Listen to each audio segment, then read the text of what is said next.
I'm a 21-year-old in my 5th year of working at a company. At this age, being in my 5th year. As you might guess, this means that I started working right after middle school. Often, people look at someone like me and say it's a shame I couldn't even go to high school. Certainly, it's rare to find middle school graduates these days, and I understand that people see me that way.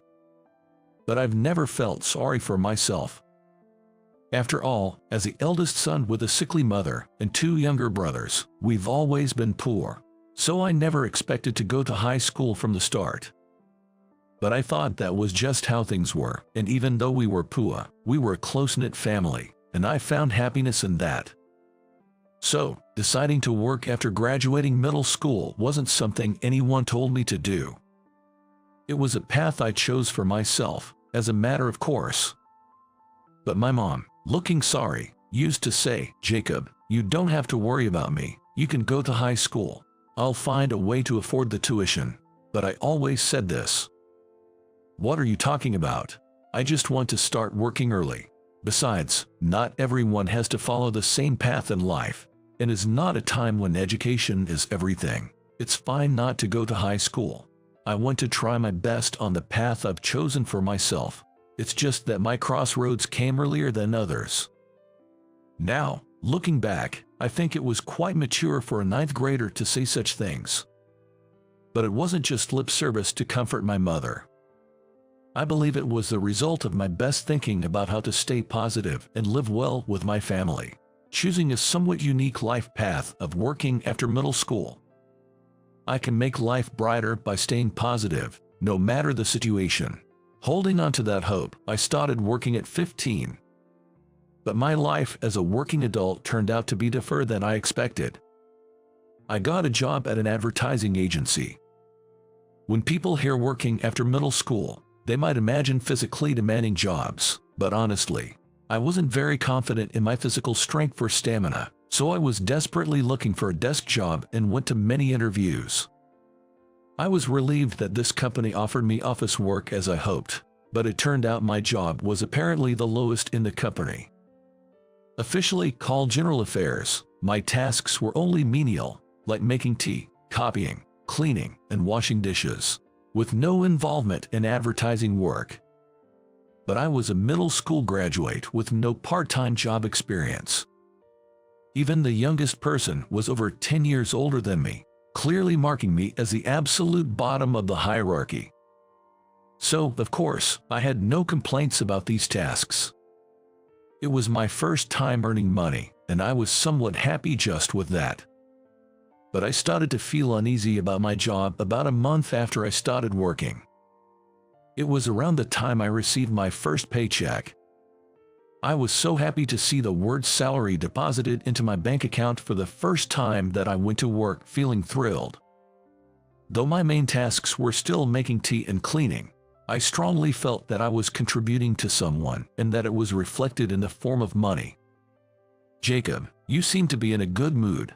The one who said this was Emma, a female senior colleague. She's the mood maker of the company, always at the center of everyone's circle. "Yes, I'm happy because I received my first paycheck."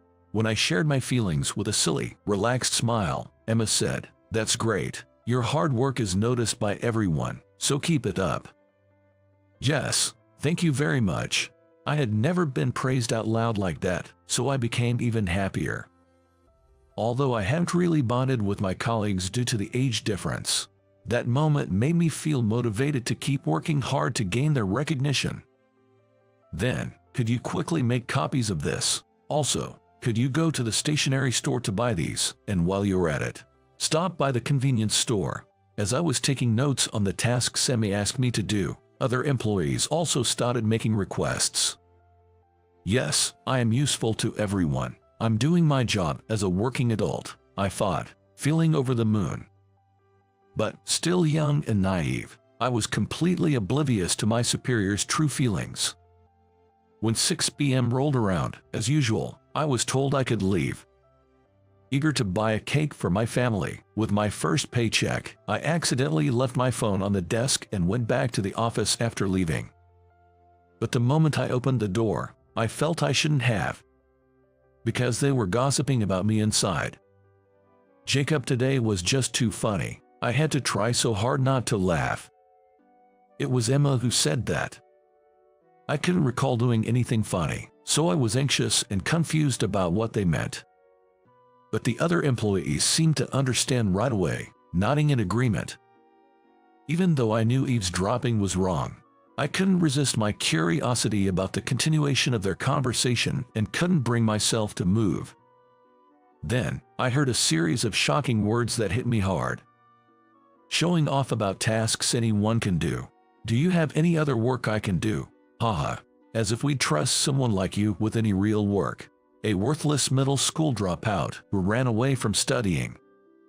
Exactly. And to be so happy about such a pathetic first paycheck. Unbelievable. Yeah, he's just a kid after all. Seriously, for only doing menial tasks, he should be thankful he's getting paid at all. It's honestly like babysitting a child. He's practically a nuisance. The superiors, who always smiled kindly, were now laughing as they spoke these words. Indeed, my job was mostly menial and might not be considered prestigious.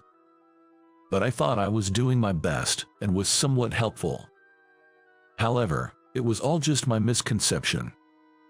To think that I was not only unnecessary but even considered a nuisance, I was embarrassed about my own self-delusion. But Emma, didn't you say kind words to Jacob just earlier? One of the superiors mentioned, and I too noticed the discrepancy. Indeed, just a moment ago, Emma had said with a smile, "Everyone understands Jacob's hard work." I found it hard to believe she was now talking behind my back. But Emma crushed my faint hope instantly. Yeah, it's just more convenient to flatter him, right? He's useful for running errands at least. Scary, haha. With that one line from Emma, I realized I had been misunderstanding my role in the company the whole time. I thought I was at least somewhat relied upon, even for small things, that I was needed in this company. But I was just a hindrance, a convenient errand boy. Everyone was just keeping me happy for their convenience. Feeling betrayed by what I believed and my own powerlessness, my mind went blank, and I stumbled backward. Accidentally, my foot hit the door, causing a loud noise. Of course, everyone inside noticed the noise. They all seemed to realize my pale-faced presence. Yet, they just exchanged glances and chuckled without showing any signs of disturbance. Seeing this, I understood that to my superiors, my existence was so insignificant that it didn't even warrant an explanation. I just forgot my phone. I said only that, grabbed my phone from my desk, and left the company quickly. I wish this were just a bad dream, I thought, but in reality, my nightmare-like days were just beginning. The next day, when I went to the office, the attitude of my superiors towards me had clearly changed. "Jacob, make copies of this, within 10 minutes. I spilled some coffee earlier. Wipe it up, will you? It's almost lunchtime. Go buy some lunches." The number of menial tasks they asked of me increased astonishingly, and their tone lacked a pretense of kindness from before. It seemed that since my superiors' true feelings had inadvertently been revealed to me, they saw no need for pretenses anymore. Moreover, what used to be a standard end-of-day routine turned into 5 or 6 hours of overtime due to the excessive amount of menial tasks. I was also ordered to arrive early in the morning to clean, and harsh words were thrown at me.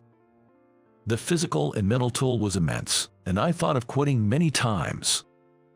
But what kept me going was my supportive family, and the resolve of my younger self to live positively. Unusually for a guy, I have a habit of keeping a diary, and whenever I felt like giving up, I'd look back at my words from when I first joined the company. No matter the situation, staying positive will brighten your life. Back then, I might have been able to say such things because I didn't know what real hardship was. But still, I wanted to believe in that small glimmer of hope to change my future. Just being a high school dropout is already a handicap for me, So if I quit my job in just a month or so, finding another job will become even more difficult. Even at 15, I was aware of that much. So, I had no choice but to do my best at my current workplace. I had heard that the more you react in these situations, the more people tend to enjoy it and escalate things. So I kept smiling and responding as usual, no matter how I was treated. No matter how much overtime I had to do, I never complained and just got through it with a brave face. By doing so, it seemed like the intentional harassment gradually decreased. However, I still received snarky comments and things were still awkward with my boss. Yet, I definitely felt that by always looking forward and not giving up, I was able to change my situation. Then one day, after several years of this, I heard that the company I worked for was going to be merged with another company, and there would soon be a social gathering with the new executives, including the new president. But I had never been invited to any kind of company drinking party before, and I didn't expect to be invited this time either, or so I thought. Then, Emma came over to me and said, "Are you coming, Jacob?" I was genuinely surprised. Is that okay? It seemed I was still naively hoping to get along better with my superiors. "Come on, Jacob, you're 21 now." I was even more surprised by Emma's words. I had thought I wasn't invited because my superiors disliked me. But was it really just because I was underage? If that's the case, maybe I can finally interact with them on equal terms. For a moment, I allowed myself to harbor this faint hope, unaware that I would be betrayed just seconds later. "Just kidding. With your pathetic salary, unchanged since your first paycheck, you can afford it, can you? Haha." Emma laughed as she showed me her cell phone screen. It displayed a homepage for what seemed to be a fancy Japanese restaurant, apparently costing over $100 per person. Honestly, considering how my modest salary was supporting my household, it was an amount I couldn't easily afford. Indeed, as Emma said, being ridiculed was frustrating. "See, you can participate, right?" I was infuriated by her attitude, asking even though she knew the answer. "I won't go," but all I could do was assert I won't go, instead of I can go. Even though I knew it was just a small defiance and I'd still be laughed at. I knew it, but I couldn't help feeling miserable that I still couldn't stand up to my superiors, even after all these years. But I still chose to keep looking forward. Because this was the path I had chosen. Even if there were few choices, I had to do my best on the path I had chosen. On the day of the party, my superiors left the office a bit more dressed up and looking happy. I finished up the remaining menial tasks and was about to leave the office 2 hours later than everyone else. That's when the office phone rang. It was Emma saying, "President Green is calling for you, so come to that place right now." As she hung up, Emma muttered with a sigh, "Ugh, why someone like you?" But honestly, I felt the same way. I had heard rumors about the new president. A capable executive who started a company in his 20s and grew it significantly in just 2 years. Moreover, he was rumored to be handsome and stylish among the employees. I couldn't fathom why President Green would call for someone like me. Confused, I arrived at the designated upscale restaurant and was met by Emma, who warned me, "Don't get cocky just because you were pitied and invited." He just felt sorry for the poor employee who couldn't afford to come. Then she led me to President Green. President Green, true to the rumors, was so young and handsome that it was hard to believe he was a president. He had an aura so radiant it seemed almost unreal for a fellow human. "I'm sorry for calling you so suddenly," President Green said, looking intently at my face. "Yes, what can I do for you?" I was a bit nervous as I had never been scrutinized like this before. Then, President Green asked, "You're Jacob, right?" mentioning my name. "Yes, that's right, but I had just arrived, so I hadn't introduced myself yet." I wondered if someone had told him about me beforehand. But Emma and the other superiors also looked surprised, So it seemed that wasn't the case. Why do President Green know my name? I wondered desperately. Then he said something totally unexpected. Do you remember? We met when you were in your first year of middle school. I had no recollection of meeting President Green back in my first year of middle school.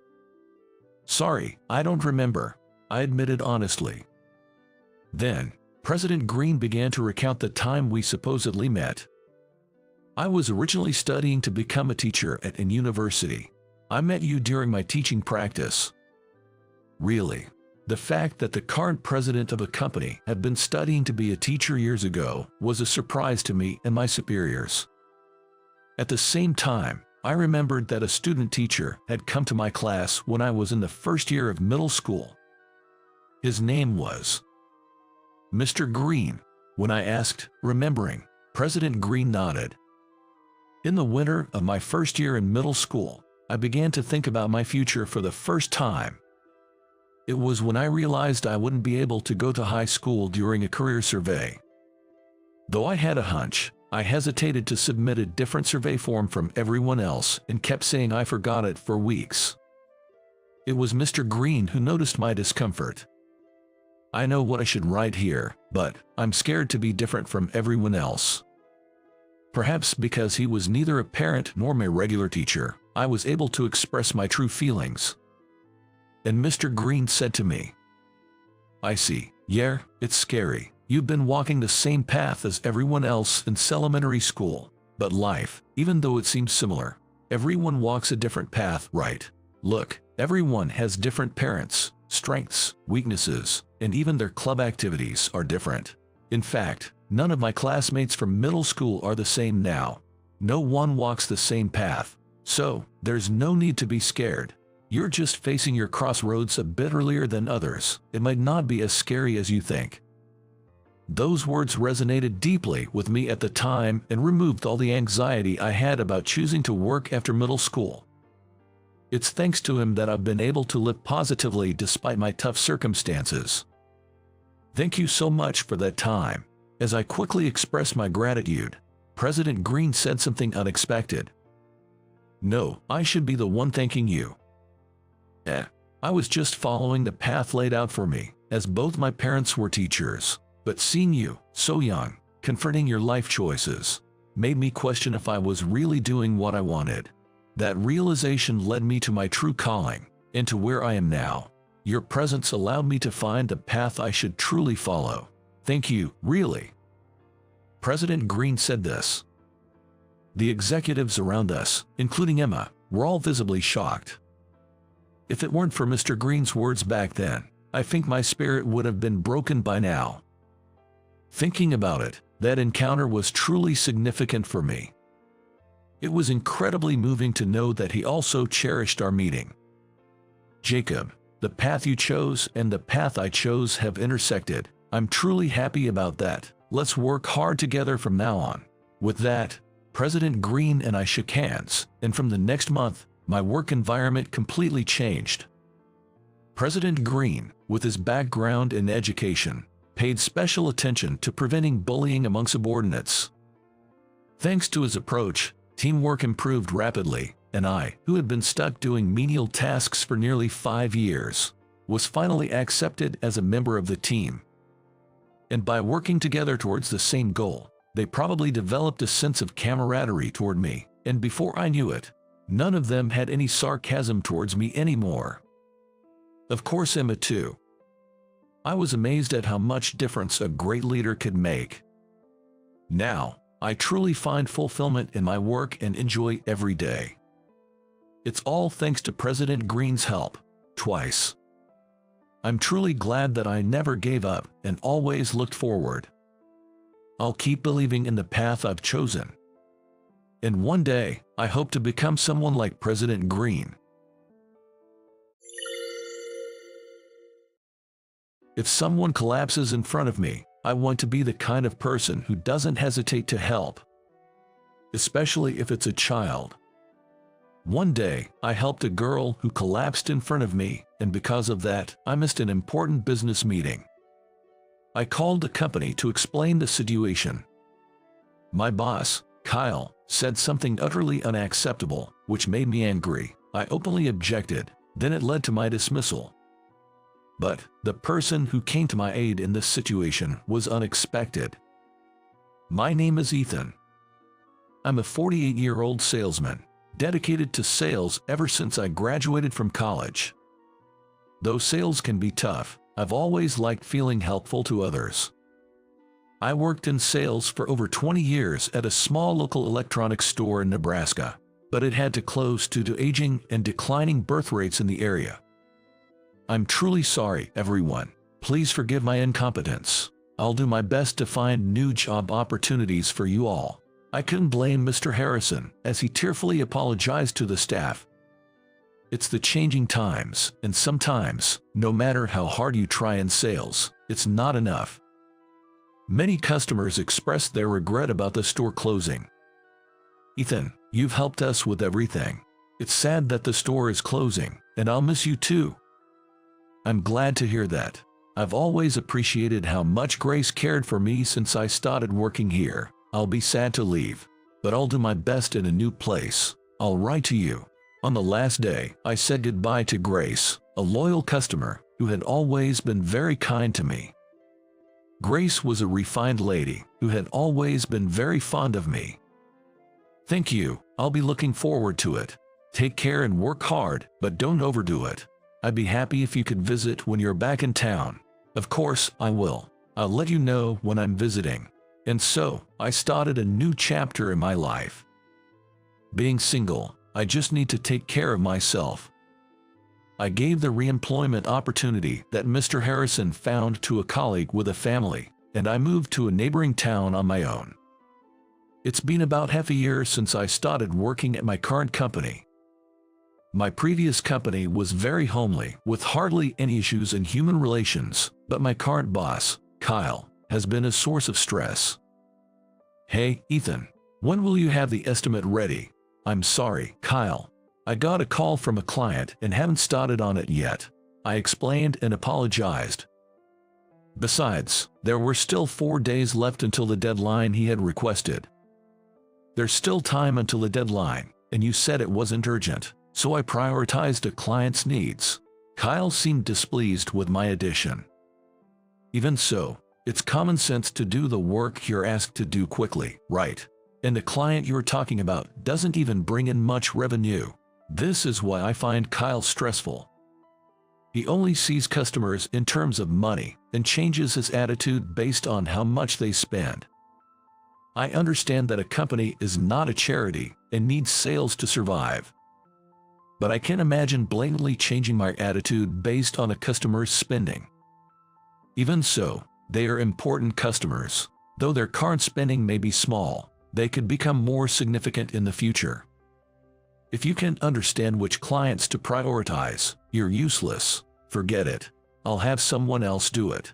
Kyle, red-faced with anger, demanded a female employee to take on the task. His request, delivered in a tone of rage, was hardly the way to ask for help. The woman, caught off guard, wore a look of panic. She must have been busy with some other work at the time. Kyle often imposes work regardless of other situations. I felt like I had unintentionally involved her in an accident and decided to apologize. During lunch, I approached the colleague, Emma, whom Kyle had burdened with the work. Emma, I'm sorry about earlier. You got dragged into this because of me. Oh, Ethan, no need to apologize, thank you. It's not your fault. Kyle is always like that, Emma said with a smile. We then decided to have lunch together. Kyle used to land big clients and got promoted to senior manager. He thinks he's good at his job, but actually, there have been quite a few complaints from clients and other departments. Emma informed me over dessert, something she heard from a colleague in another department.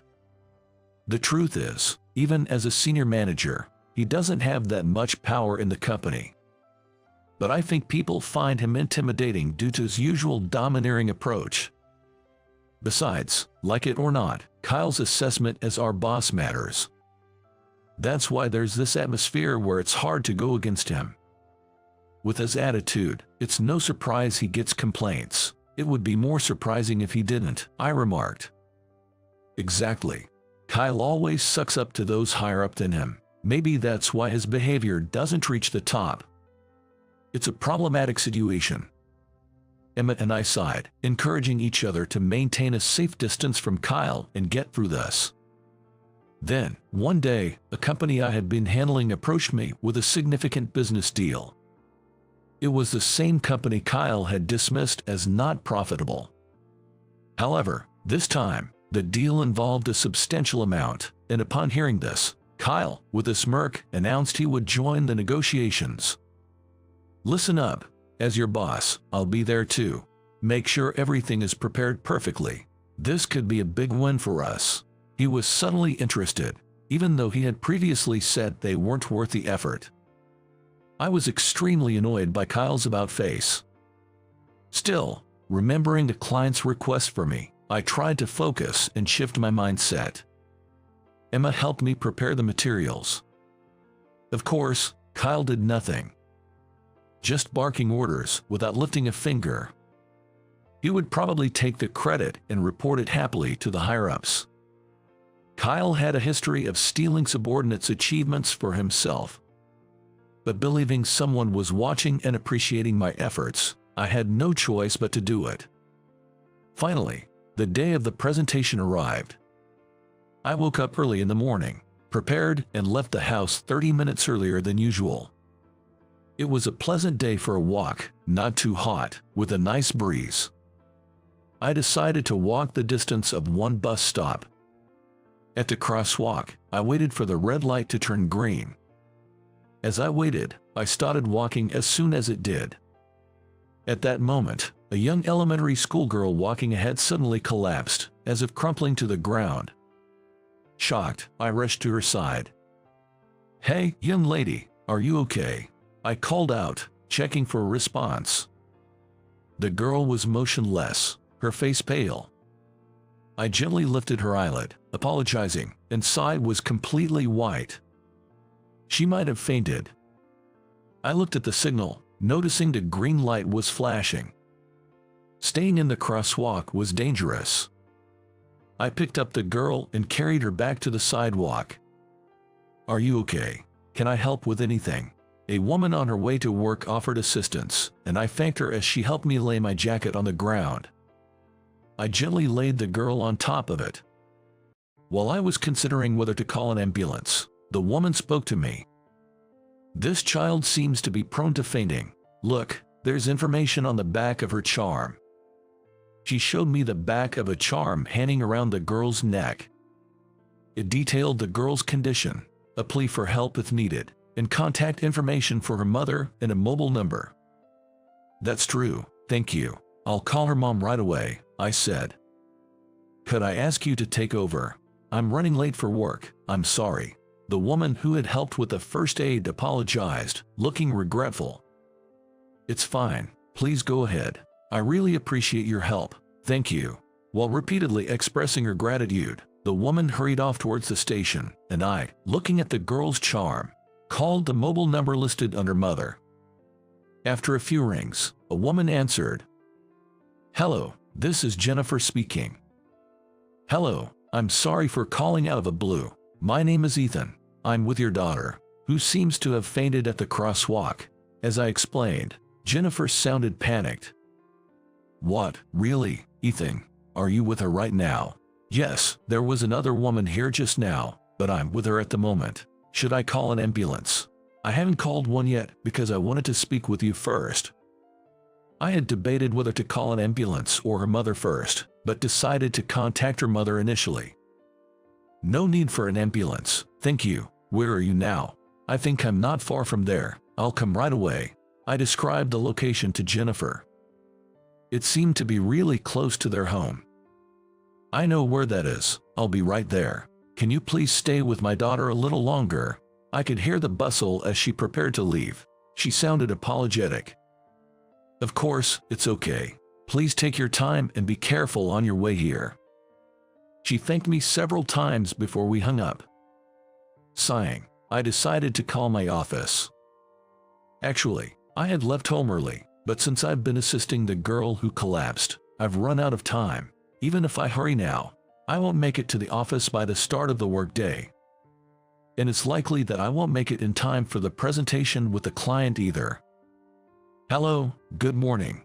This is Ethan. Is Kyle there? Emmy answered the phone. Ethan, it's Emma. Kyle is furious. Is something wrong? We usually would have been here by now. Everyone was worried when you didn't show up. I could hear voices in the background at the office, relieved to hear from me. While I felt guilty for causing worry and appreciated their concern, Kyle's voice thundered through the phone. Ethan, is that you? Hand over the phone now. What are you thinking? Being late on the day of an important deal? Are you mocking your job? Kyle's yelling continued over the phone. His voice was so loud that I instinctively pulled the receiver away from my ear. Kyle, I'm terribly sorry. I'm not taking my job lightly, but a young girl just collapsed in front of me. It seems like she's fainted, and I'm staying with her right now. I briefly explained the situation, keeping it as simple as possible. I've just contacted her mother, who is on her way here. Whether she's fainted or not, just leave her. The business deal is more important. Forget about the kid. His harsh words finally made me snap, having already been stressed by Kyle's behavior. You know, there's a right and a wrong way to say things. A child has collapsed here. You have a child too, right? Could you say the same if it was your own child? Startled by my firm tone, Kyle briefly fell silent. But true to form, he quickly recovered. He promptly began to retort in response. You've got some nerve talking to your boss like that. I'll make sure you regret this. He then sneered maliciously. I'll let the executive director, Mr. Anderson, know you've ruined the deal. You are causing damage to the company, so you are fired. Anyone who defies me or complains is fired. Got it? You're probably making excuses because you're not confident about the deal. His words were disjointed, but I understood I was being fired. My heart raced, not expecting to be fired in such a situation. Before I could respond, Kyle spoke again. Scared now, can't even talk.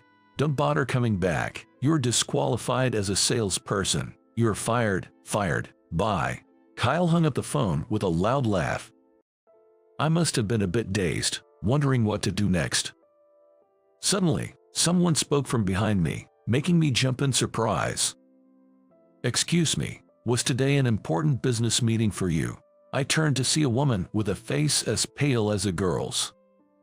Engrossed in the call, I hadn't noticed her approach. She might have overheard Kyle's loud voice and the content of the conversation. Feeling awkward but deciding to be honest, I replied. Did you hear that? I'm sorry you had to listen to such an embarrassing conversation. Yes, it was an important business meeting. I couldn't just ignore a child in need and go to a business meeting. I am truly sorry about that. I assured the woman, Jennifer, who looked like she was on the verge of tears as she expressed her gratitude. It's really okay, Jennifer. Even if I had ignored the child who collapsed and gone to the meeting, and even if it had gone well, I wouldn't have felt good about it. While Jennifer and I were talking, the girl who fainted from anemia, Sophie, had already been taken to her mother's car. The driver, a burly man, moved swiftly and carefully, carrying Sophie with great care. Don't worry about me at all. I'm single, and I don't squander my money on gambling or anything, so I have some savings to tide me over for a bit, I reassured her. But still, Ethan, which company do you work for? Jennifer asked, almost desperately. I handed her my business card. ABC Trading. So you work here. I will definitely express my gratitude for saving my daughter. Jennifer expressed her gratitude repeatedly. Thank you, but please, take Sophie to the hospital. As for me, well, I guess I'll just slowly head home. I replied as I watched the car drive official. The car disappeared from sight, and I let out a small sigh before walking towards the station to return home. The next morning, I was awakened by the incessant ringing of my phone. Though I was awake, I was still half asleep. After all, I had drunk more than usual the night before, knowing I had been fired. While I'm not great with alcohol, The thought of not having to see Kyle's face anymore was somewhat refreshing. So, I had 2 bottles of beer and went to bed without setting an alarm, just wanting to sleep as much as I needed. Who could it be, calling a fired man like me? I wondered groggily, checking my phone's display. To my surprise, it was Kyle's name on the screen. Wondering what he could possibly want now, I felt annoyed and honestly, I found it a hassle to talk.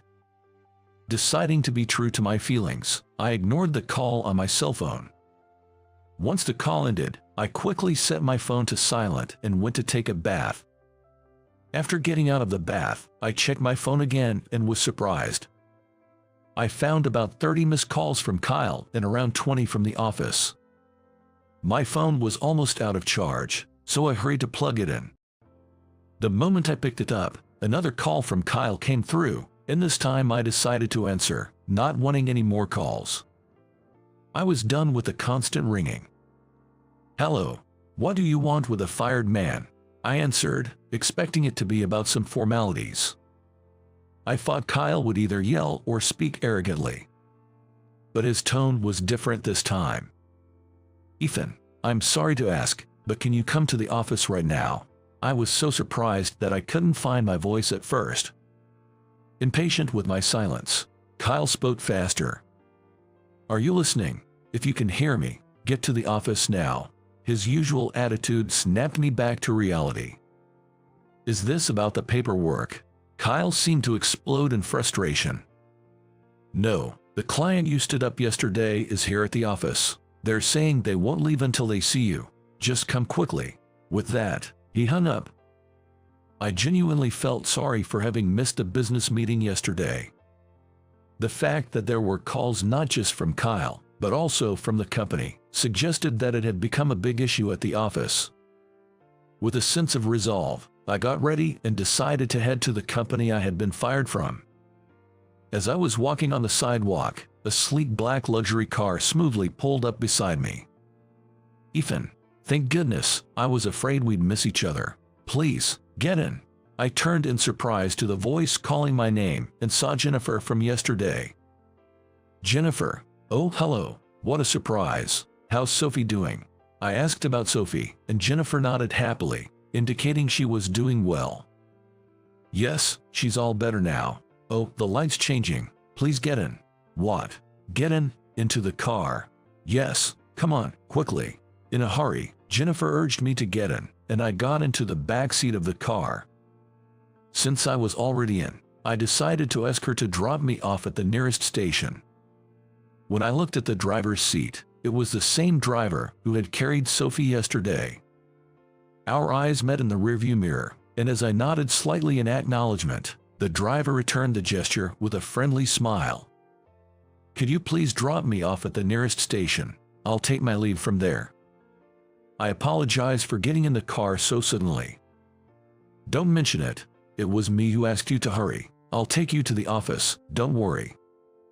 Her offer was very much appreciated. The morning had long passed, and it was getting warmer as noon approached. Riding in the air-conditioned luxury car to the somewhat distant office seemed like a good idea. I hesitated but decided to accept Jennifer's offer. "Then, if it's not too much trouble, may I take you up on that offer?" Jennifer looked very pleased with my response. "Of course." And so, I headed to the office in Jennifer's car. We talked about various things on the way. Jennifer shared that her husband was often busy with work, and she was mostly raising Sophie on her own. On the day Sophie collapsed, Jennifer had been worried about her health from the morning, but then she received a call that her grandmother wasn't feeling well. Then, when I called to tell my grandmother that Sophie had collapsed and I couldn't come, she actually scolded me. She said, "As a mother, your child should always come first. You should go pick her up right away. It must be because your grandmother adores Sophie so much." Yes, she even started going to a gym nearby just to play with Sophie. Jennifer said, and I smiled, imagining the scene. Yet, as the company building came into view, my spirits sank. Unconsciously, I let out a sigh and then apologized to Jennifer. "Oh, I'm sorry. We were having such a pleasant conversation," I apologized. Jennifer just laughed and forgave my sudden change in mood. "Don't worry about it. It's understandable not to feel like going to the office the day after being fired, but it'll be all right," Jennifer reassured me. Her words struck a chord with me. What do you mean by it'll be all right?" I asked. Jennifer didn't answer, just smiled and encouraged me to get out of the car. "Let's go." Jennifer walked with me into the office, leaving me puzzled. As we entered, we saw Kyle with a pale face. He rushed towards me without even glancing at Jennifer. You did," Kyle exclaimed, grabbing my shoulder, but he was stopped by a sharp voice. "Stop that, what do you think you're doing?" a man in an expensive suit said. Behind him was our company president, Williams, looking equally pale. I was about to thank the man when Jennifer ran to him. "Dad, sorry for the wait. I've brought Ethan." "Oh, thank you." Jennifer's call of Dad left me wide-eyed, and then Williams approached me. "Ethan, this is Chairman Thompson of Thompson Industries, the client you missed the meeting with." I was stunned, looking at Chairman Thompson. "The chairman of Thompson Industries," I exclaimed. Just as I was about to apologize for missing the meeting, Chairman Thompson spoke. "Don't apologize to me, Ethan. It's us who should thank you for saving my granddaughter." "Thank you so much." Jennifer expressed her gratitude alongside me.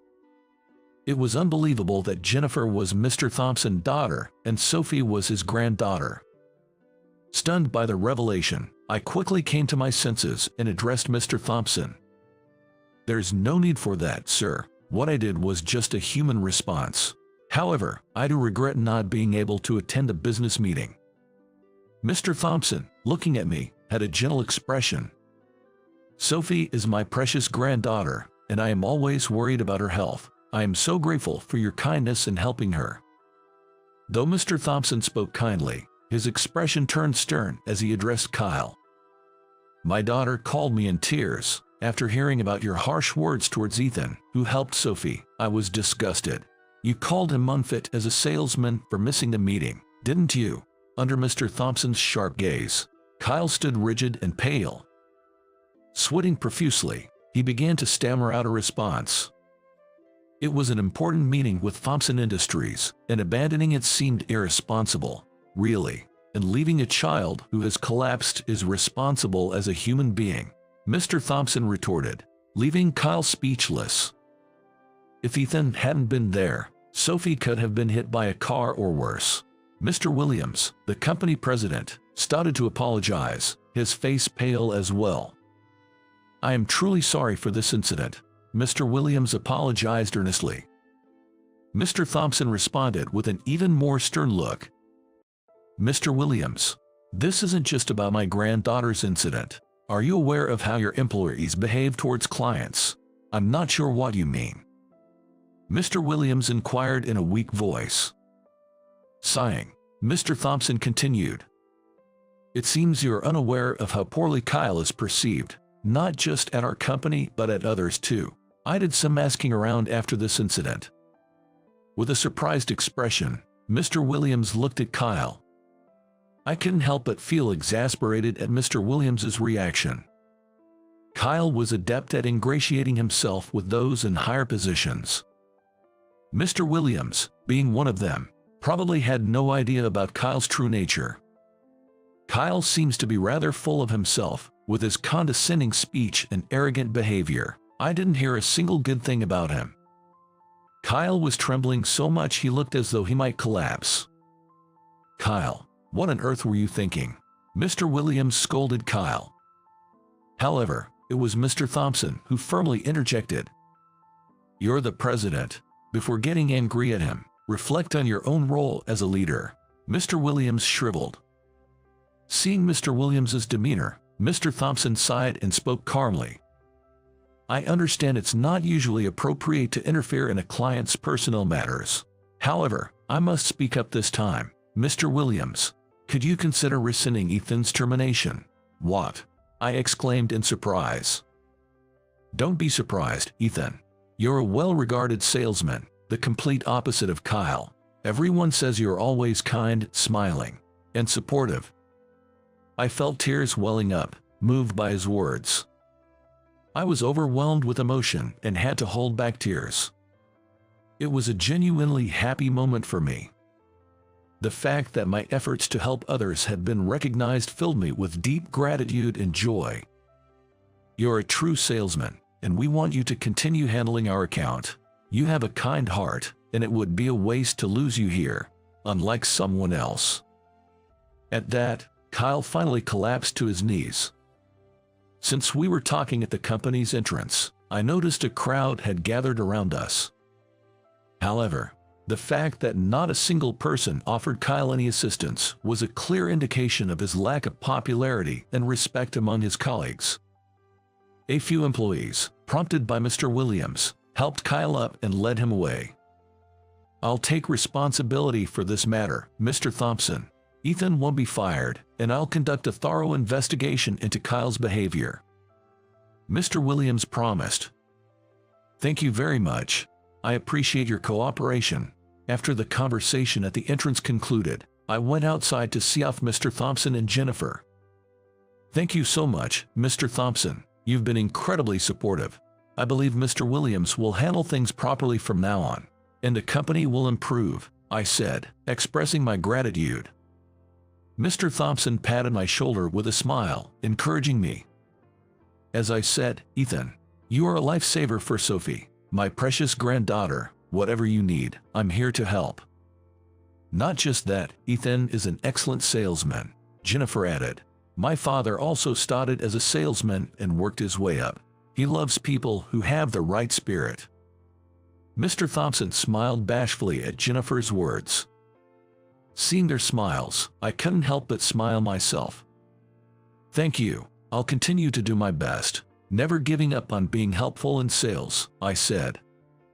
Keep it up, Ethan. You can do it. If you ever have trouble, don't hesitate to contact me, Mr. Thompson encouraged. After shaking hands with Mr. Thompson, I watched as he and Jennifer left. Subsequently, a major personnel overhaul took place at the company. An investigation into Kyle's behavior was conducted, revealing many testimonies about him from within the company. Mr. Williams was reportedly shocked by the findings. Kyle's punishment resulted in his transfer to a smaller company within the corporate group. This transfer, being indefinite, meant he would remain there until his retirement. As Kyle packed his belongings, not a single person approached to speak to him. Thank you for everything, he said in a quiet voice, his once confident demeanor gone. I later heard he had become much quieter and more subdued at his new posting. Afterward, Mr. Williams personally apologized to me, and I was promoted to a team leader position. Though my responsibilities and workload increased, I enjoyed my job in sales more than ever. Ethan, there's a request from a client, but it's a bit difficult for me. Any ideas? Sure, let me take some time to look into it. With Kyle gone, everyone seems more vibrant and enthusiastic about their work. The atmosphere of constantly having to gauge someone's mood has completely disappeared. Previously, there wasn't a culture of openly discussing issues or collaboratively solving problems. Instead, it seemed like everyone was on edge. I appreciated this positive change. My connection with Mr. Thompson's continued, and I even had dinner with him, Jennifer, and a now-recovered Sophie. Initially nervous, I was put at ease by Sophie's talkative nature and Mr. Thompson's gentle demeanor, very different from his business persona. This is all part of fate. If you ever need anything, don't hesitate to ask. As a salesman, you can grow even more. Keep solving our customers' problems. Mr. Thompson's words became like a talisman to me. I resolved to become even more helpful to others. No matter the hardships or challenges, I knew there were people who believed in me. Therefore, I'll continue to walk the right path as a person. Keeping that sentiment in mind, I will carry on with my work in the future. I will carry on with my job, the sales work I love so much.